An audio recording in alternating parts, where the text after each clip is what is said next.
Eduardo Bonvalet não era apenas um homem. Ele era uma força da natureza contida em um terno, um vulcão diante das câmeras e microfones. Muito antes de ser coroado como guru, antes de sua voz se tornar o trovão que faria as estruturas do Chile tremerem, ele era um jovem movido por uma ambição feroz que muitos confundiam com arrogância. No entanto, o que pulsava em suas veias era um patriotismo visceral e inabalável. No gramado, Eduardo via o futebol como muito mais do que um esporte. Para ele, cada partida era uma extensão sagrada da honra nacional. Ele percorria cada centímetro de campo com a intensidade de um soldado, carregando a bandeira sob fogo cruzado, alimentando um sonho de glória que parecia sempre escapar por entre os dedos. O ponto de ruptura definitivo, o trauma que moldaria sua alma de guerreiro, ocorreu sob o sol do verão espanhol em 1982. Aquela Copa do Mundo deveria ter sido o grande palco da ascensão chilena, mas transformou-se em um pesadelo de 3 derrotas consecutivas que feriram o orgulho do país. Eduardo estava lá, no epicentro do desastre, sentindo o gosto amargo da mediocridade. Ele observava, com uma dor que beirava o físico, como o talento era sufocado por uma mentalidade perdedora que se contentava com o quase. Para ele, aquela eliminação não foi apenas um resultado, foi uma humilhação. A frustração com aquela conformidade plantou uma semente de revolta que germinaria em silêncio por anos. Ele compreendeu que o verdadeiro inimigo não eram os adversários, mas a aceitação da derrota como um destino inevitável. Quando as chuteiras foram penduradas, o silêncio do vestiário não lhe trouxe a paz. Eduardo percebeu que seu campo de batalha apenas mudara. A verdadeira arma não seria mais a bola, mas o microfone. Sua transição para a mídia foi rápida e violenta, como um carrinho frontal que ninguém foi capaz de prever. Nos estúdios, ele rompeu com a monotonia dos comentaristas que repetiam frases vazias e análises superficiais. Ali nascia o estilo Bonvalet, uma retórica agressiva, técnica e sem filtros. Ele não se limitava a analisar jogadas. Ele dissecava a alma dos protagonistas, expondo a preguiça e a falta de brio com uma precisão que deixava o público atônito e os poderosos desconfortáveis. Seu desejo era uma obsessão que beirava a loucura, transformar o Chile em uma nação de vencedores, não importando o preço pessoal. Ele acreditava fervorosamente que o país possuía potencial para ser um gigante, mas permanecia acorrentado por dirigentes medíocres e treinadores sem visão. Cada transmissão sua transformava-se em um manifesto inflamado, um grito de guerra desenhado para despertar o gigante adormecido no peito de um povo. Eduardo falava diretamente para o trabalhador cansado, para o torcedor que só conhecia a decepção, tornando-se o espelho de uma nação que ansiava por dignidade no cenário mundial. A figura do guru começou a se consolidar, unindo conhecimento tático profundo a uma espiritualidade nacionalista que hipnotizava as massas. Antes de continuarmos esta jornada emocionante pela vida de um homem que desafiou o impossível, inscreva-se no canal e conte para nós, nos comentários, de onde você está assistindo este vídeo. A história de Bonvalet é a narrativa de alguém que decidiu que a verdade nua e crua era valiosa do que uma paz construída sobre mentiras. Ele não buscava aprovação na indústria, ele buscava uma revolução cultural. A tensão atingiu o ponto de ebulição quando Eduardo decidiu que as críticas técnicas já não bastavam.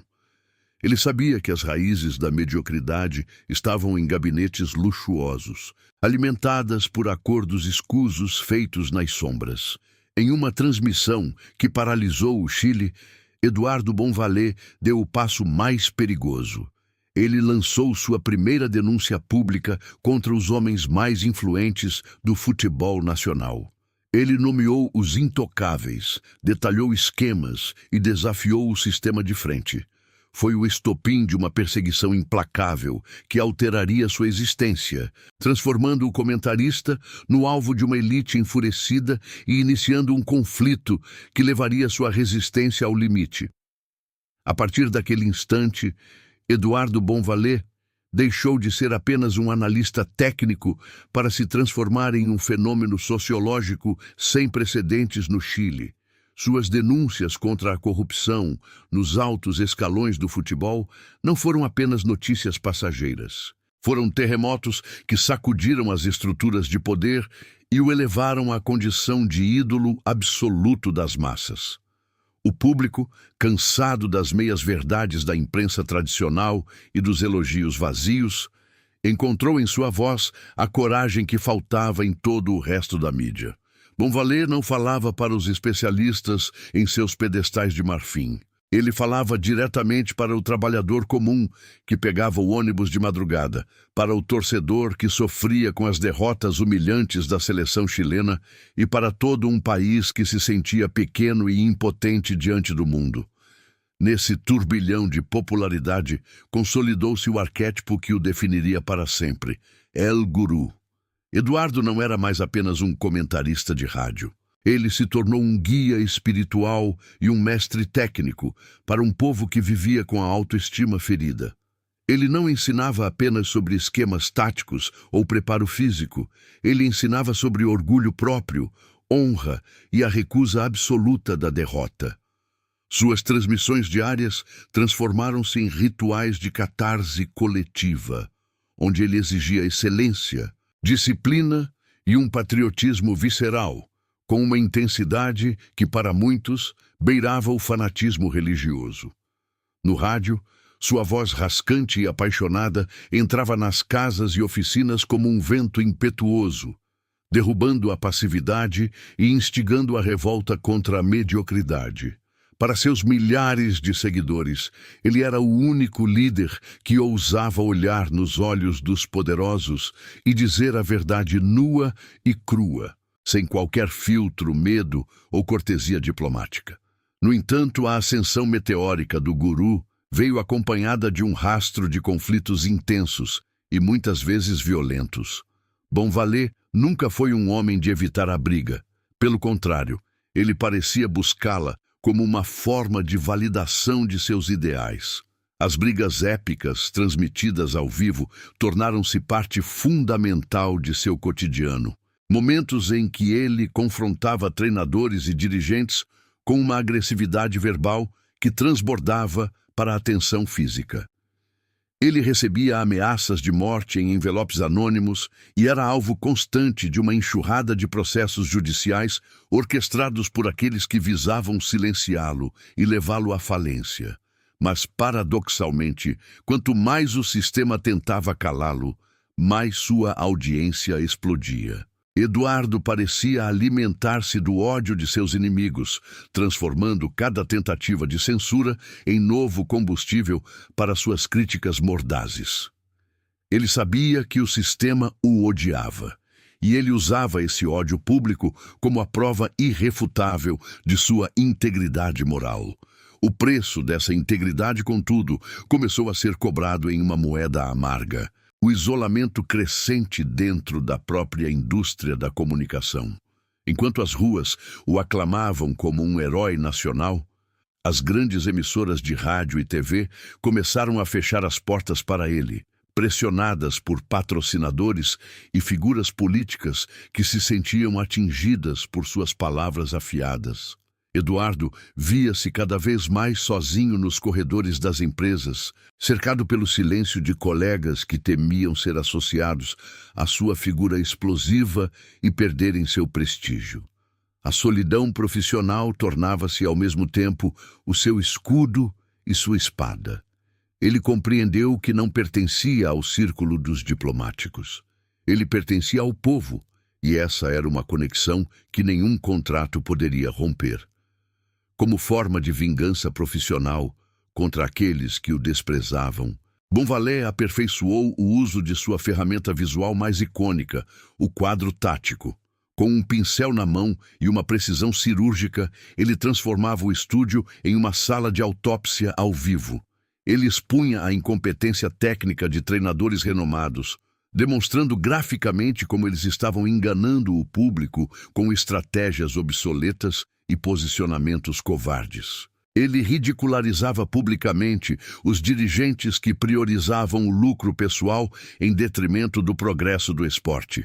Cada explicação tática era um golpe certeiro desferido contra o ego dos poderosos, provando que ele possuía um conhecimento técnico profundo que seus detratores jamais conseguiriam igualar. Ele não apenas os criticava moralmente, ele os humilhava com a lógica fria do campo. A popularidade de Bonvalet nas ruas era agora um escudo social impenetrável. Multidões se reuniam para ouvi-lo em eventos improvisados, e sua simples presença causava um alvoroço instantâneo de carinho e admiração. Ele era o rei sem coroa de uma nação que buscava uma nova identidade, alguém que prometia que o Chile não precisava mais aceitar ser um eterno coadjuvante. No auge absoluto dessa influência, quando sua voz parecia mais forte e inabalável do que nunca, o destino preparou o golpe mais cruel. Eduardo, o homem que enfrentava exércitos de burocratas e máfias esportivas com um sorriso desafiador, encontrou de repente um inimigo que não poderia ser derrotado apenas com discursos inflamados ou táticas de jogo. No auge do sucesso, uma revelação médica inesperada e sombria ameaçou silenciar a voz mais alta do Chile. A notícia do câncer gástrico caiu como uma bomba sobre o Chile, abalando as bases daquela figura que todos julgavam invencível. Eduardo Bonvalet sempre fora visto como um gigante inabalável, uma força da natureza que emanava autoridade absoluta diante das câmeras. No entanto, por trás do terno impecável, escondia-se uma realidade de profunda solidão e angústia. O diagnóstico médico chegou como um choque térmico em sua trajetória ascendente, forçando o guru a confrontar sua própria fragilidade biológica. Enquanto o país assistia atônito, Eduardo não se recolheu nas sombras. Pelo contrário, ele transformou sua dor em um espetáculo de resiliência, decidindo travar essa batalha sob a luz dos refletores, usando cada microfone disponível para narrar sua luta contra a doença com uma honestidade visceral e comovente. Nos corredores silenciosos dos hospitais, a máscara do mestre técnico caía por completo. Ali restava apenas o homem, Eduardo, sentindo o peso insuportável da incerteza. Ele falava abertamente sobre o medo da morte, não por covardia, mas por uma coragem de se mostrar humano que poucos na sua posição ousariam ter. O amor pelos filhos tornou-se sua âncora primordial. Era por eles que ele suportava as sessões exaustivas de quimioterapia e a degradação física imposta pelo tratamento agressivo.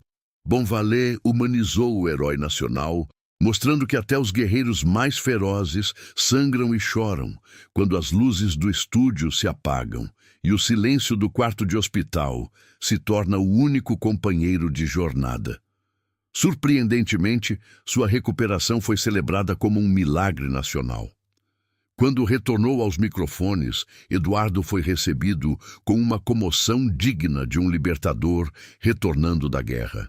As ruas de Santiago pararam para ouvir a primeira transmissão do homem que havia desafiado a morte e vencido contra todos os prognósticos. Ele parecia mais sábio, carregando a autoridade de quem havia descido aos infernos e retornado com cicatrizes de glória.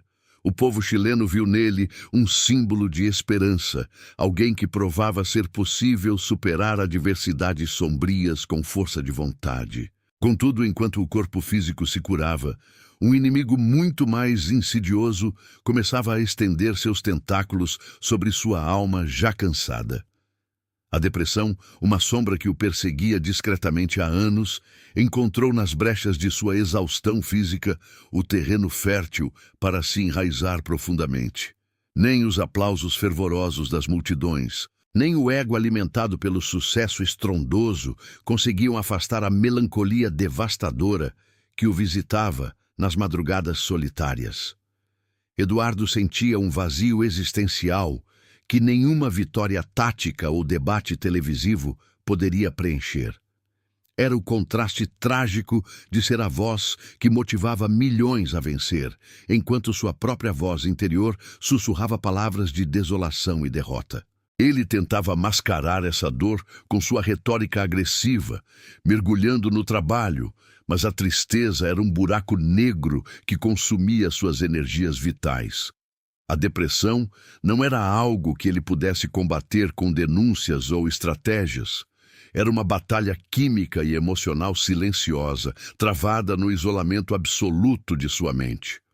O homem que exigia que o Chile fosse vencedor sentia-se internamente um náufrago em um mar de angústia.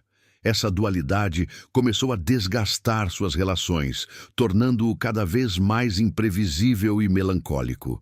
Ele alternava picos de euforia pública com vales de apatia privada, escondendo do mundo que o guru estava perdendo o controle sobre seu próprio destino interno.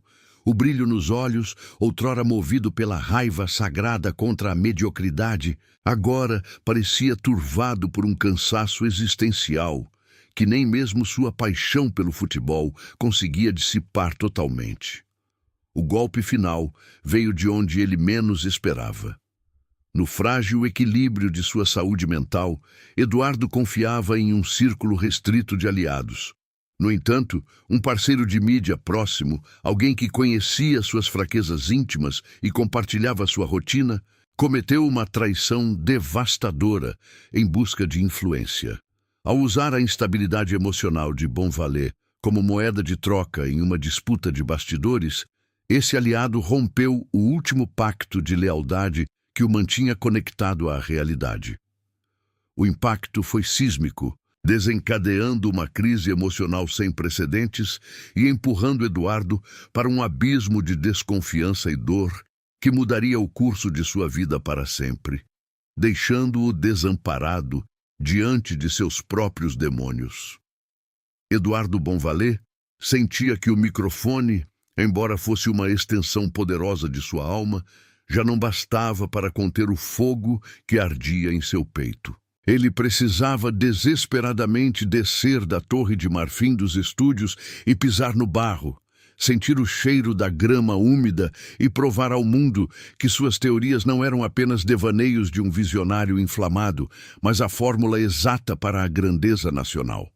Em 2007, ele aceitou o desafio que muitos consideravam uma missão suicida: assumir o comando técnico do Deportes Temuco. Para Eduardo, não era apenas um cargo de treinador em um clube de segunda divisão. Era a última fronteira de sua revolução pessoal. Ele queria transformar aquele time de província no laboratório sagrado onde nasceria a nova mentalidade chilena. Um lugar onde a mediocridade seria extirpada pela raiz sob sua batuta implacável e obsessiva. Ao chegar ao sul do Chile, o cenário era de uma intensidade quase mística.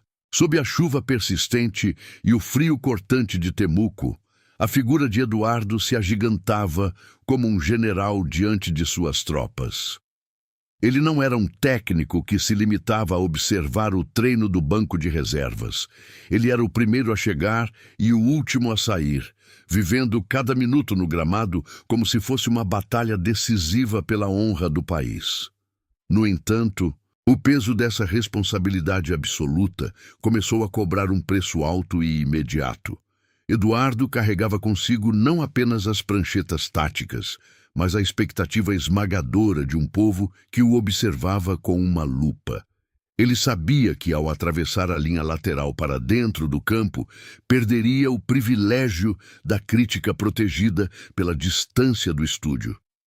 Agora, ele seria julgado pela mesma régua impiedosa e cruel que usara para decapitar as carreiras de outros treinadores durante décadas. O conflito no vestiário foi imediato e visceral, expondo as fissuras de sua utopia.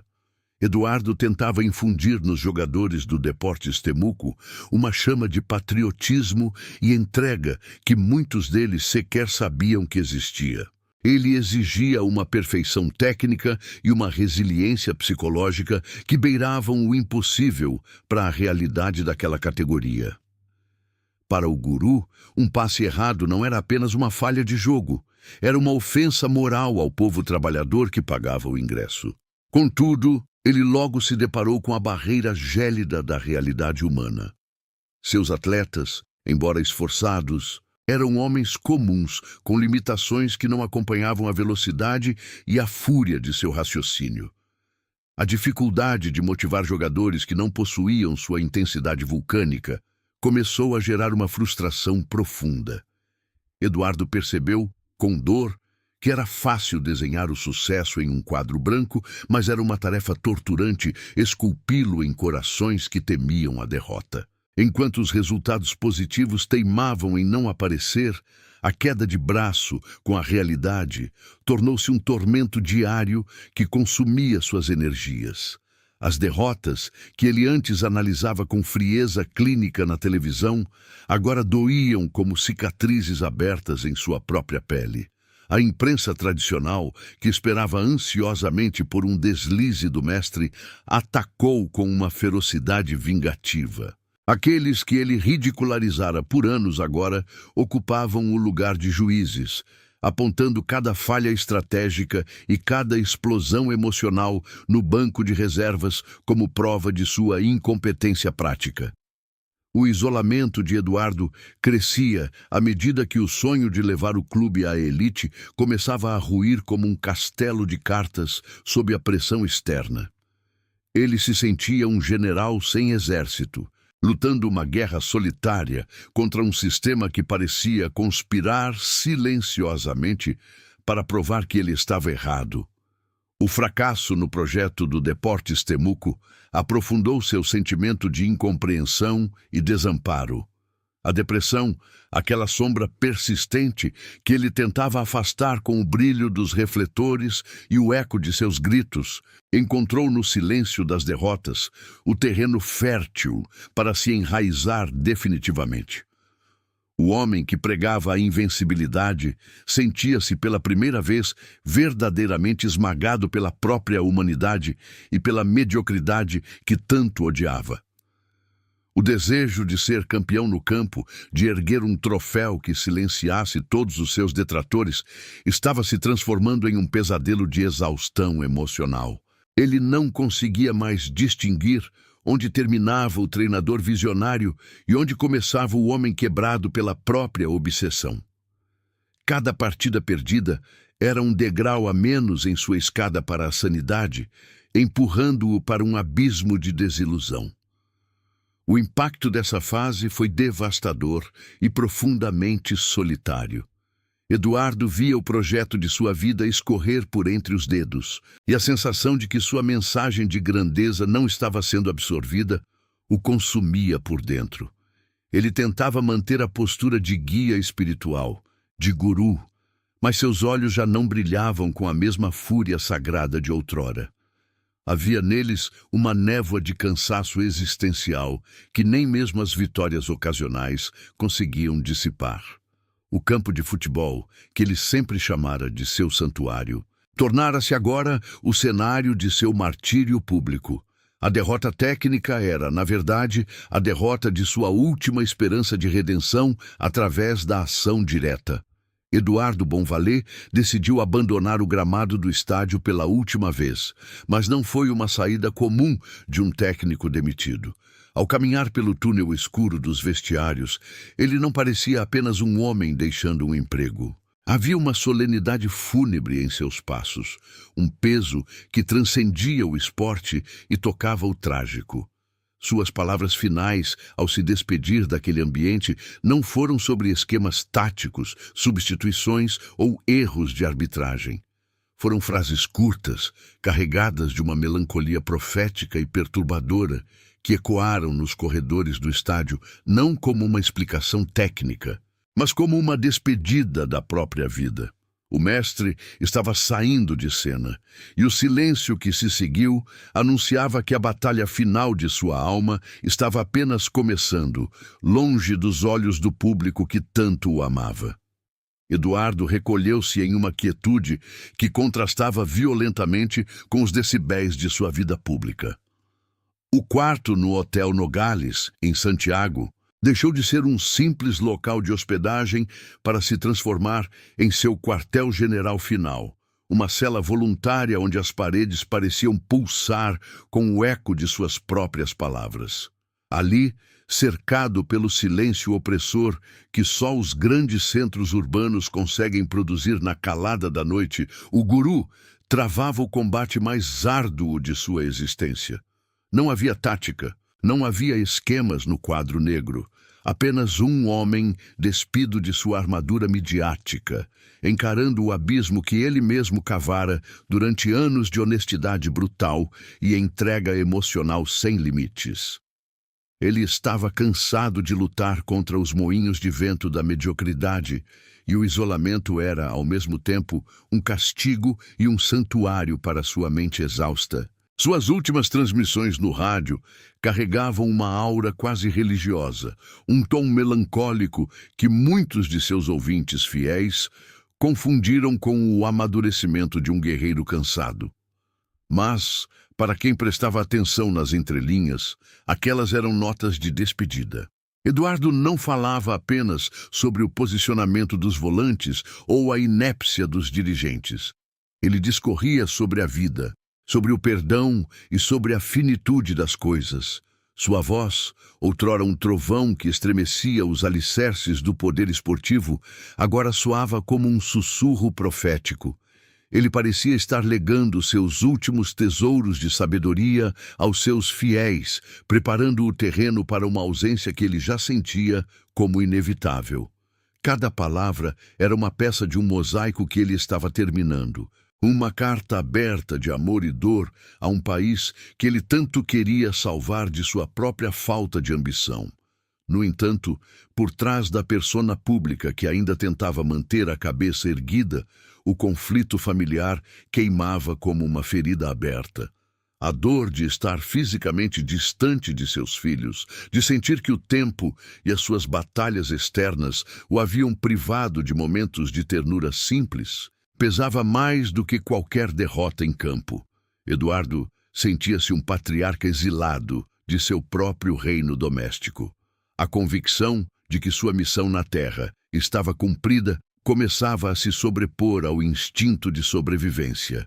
Ele olhava para a sua trajetória e via um homem que dera o sangue para mudar a mentalidade de uma nação, mas que, no processo, esquecera-se de curar as próprias fraturas internas.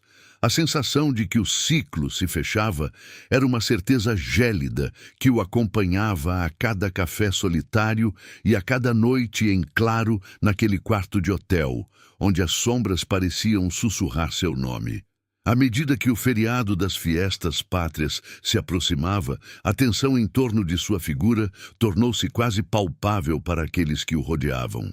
Eduardo começou a enviar mensagens que, vistas individualmente, pareciam apenas gestos de carinho ou reflexões profundas, mas que juntas formavam um testamento emocional. Ele agradecia aos amigos, pedia desculpas por suas arestas e reafirmava seu amor incondicional pelo Chile. O silêncio que se seguiu a essas comunicações foi ensurdecedor. Dentro daquele quarto, o tempo parecia ter parado. Eduardo observava a cidade lá fora, as bandeiras chilenas tremulando em celebração, enquanto ele mergulhava em uma escuridão onde a luz da esperança já não conseguia penetrar. Ele estava pronto para o ato final, despojado de qualquer pretensão de invencibilidade, apenas um ser humano em busca da paz que o mundo nunca soube lhe dar. Na manhã de 18 de setembro de 2015, o Chile acordou sob o choque de uma notícia que paralisou os corações de norte a sul. A descoberta de seu corpo sem vida no quarto do Hotel Nogales não foi apenas o fim de um comentarista. Foi a queda de um ícone que muitos julgavam eterno. O relato das últimas horas de Eduardo revelava um homem que enfrentou seu destino com a mesma determinação com que enfrentou seus adversários na rádio. A notícia espalhou-se como um incêndio, transformando o dia de festa nacional em um luto coletivo e visceral. O país perdia sua voz mais crítica e apaixonada, o homem que ousara sonhar alto demais para as limitações de sua própria alma. O impacto imediato foi uma mistura de descrença e dor profunda. As ruas de Santiago, antes prontas para o festejo, foram tomadas por um silêncio respeitoso e melancólico. O homem que ensinara o Chile a gritar sua indignação agora deixava um vazio impossível de preencher. Enquanto as autoridades isolavam o hotel e os primeiros tributos improvisados surgiam em suas portas, uma pergunta angustiante pairava no ar, recusando-se a ser esquecida. Teria o guru sido finalmente derrotado pela depressão que tanto combateu? Ou teria ele, em sua última jogada magistral, escolhido deliberadamente sua própria saída de um mundo que já não comportava sua grandeza? A resposta parecia estar trancada para sempre naquele quarto de hotel.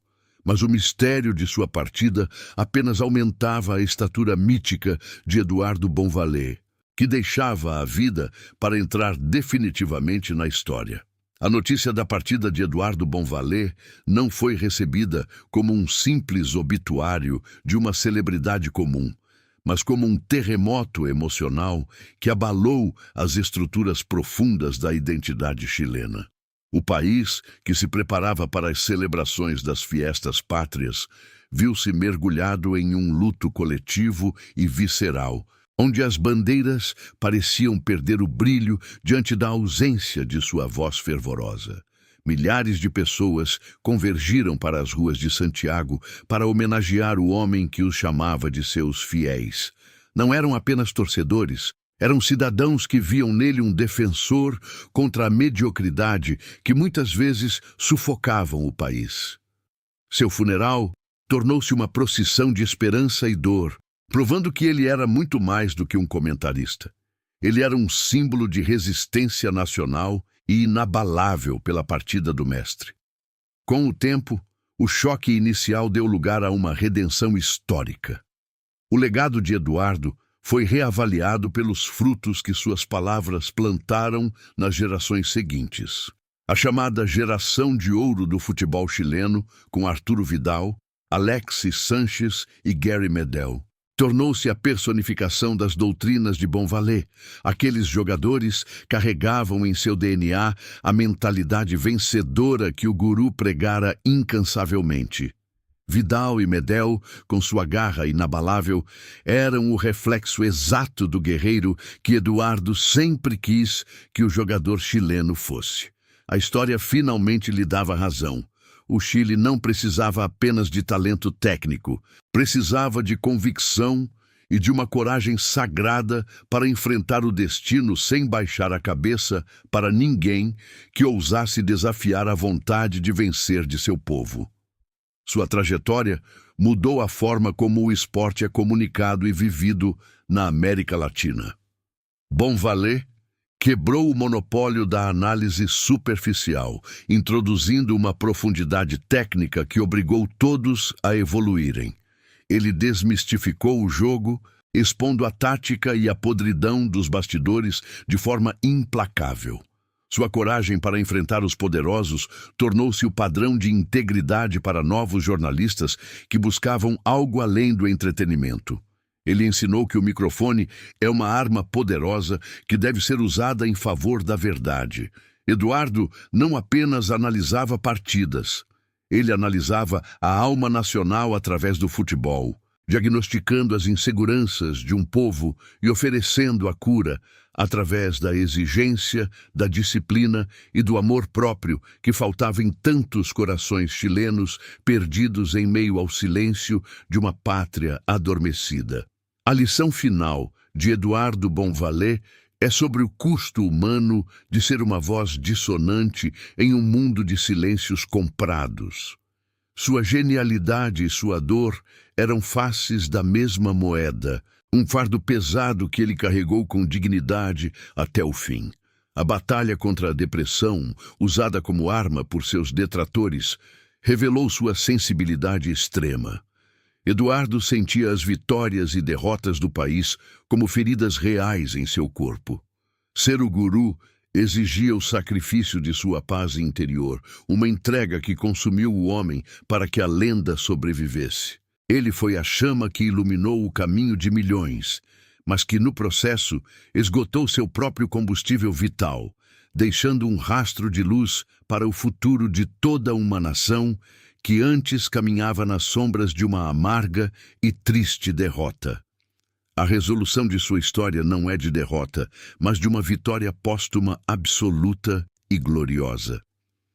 Eduardo não deve ser lembrado como uma simples vítima da tristeza, mas como o mestre que ensinou um povo inteiro a nunca mais ter medo de vencer.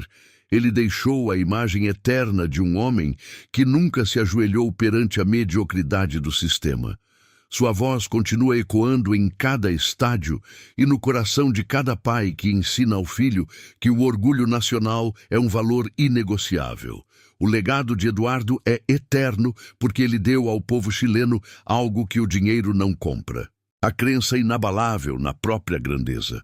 O guerreiro descansou, mas sua verdade permanece viva, protegida pelo amor daqueles que aprenderam finalmente que o Chile é terra de campeões imortais para todo o sempre em sua história.